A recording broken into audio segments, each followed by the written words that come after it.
I'll show you an example of doing an out of bounds, not with a frame, but with an object coming out of another object. So I've got this picture here of this octopus, which is already been masked. So if I release my quick mask here, you see that I've got my selection. I got to this by starting with the quick selection tool, refining those edges and then turning into quick mask mode and going around at a much bigger zoom and fixing some of the problems. It's still not a perfect selection, but for our example it's good enough. So right now I've got the background selected, so I'm going to inverse my selection. I'm going to feather it, modify, feather, 3 pixels, click OK. I'm going to copy this and I'm going to go on this picture and I'll try to place it inside this pot. So I'm pasting here. I'm going to go from my history so I can do the transformation. So as you can see, it's too big and I would also need to rotate it. Now in order to do that, I make sure that I am on the layer that I want to transform.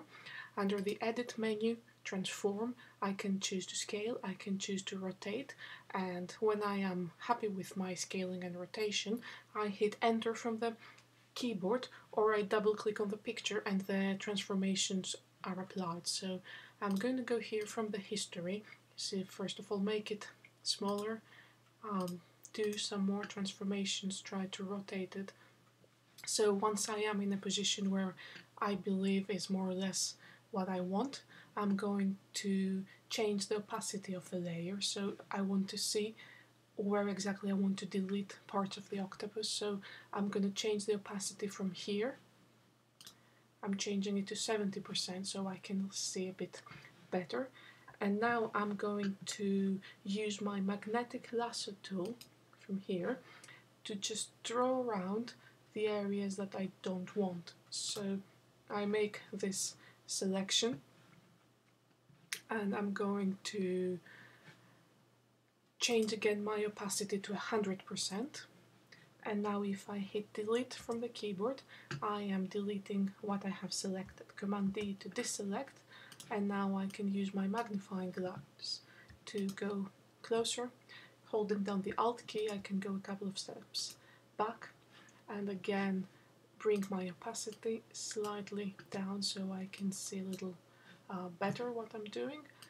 As you can see, there are some refinements I could make. Now there are many different ways you could do it. You could get the eraser tool, or you can make a selection with the lasso tool and hit delete from the keyboard.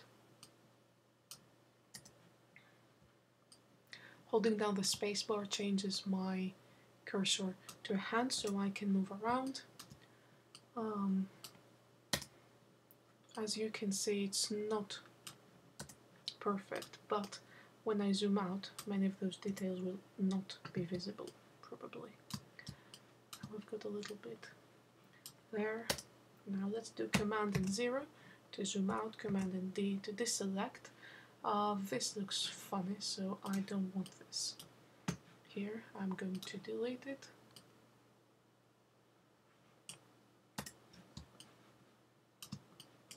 Oops.